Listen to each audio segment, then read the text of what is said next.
Di sebuah hutan yang tenang, hiduplah seekor burung hantu kecil bernama Luma.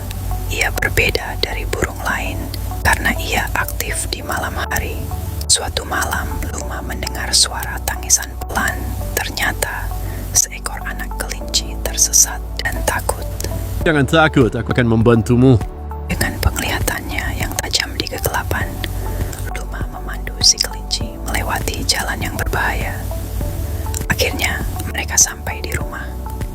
Sang ibu kelinci sangat berterima kasih pada Luma.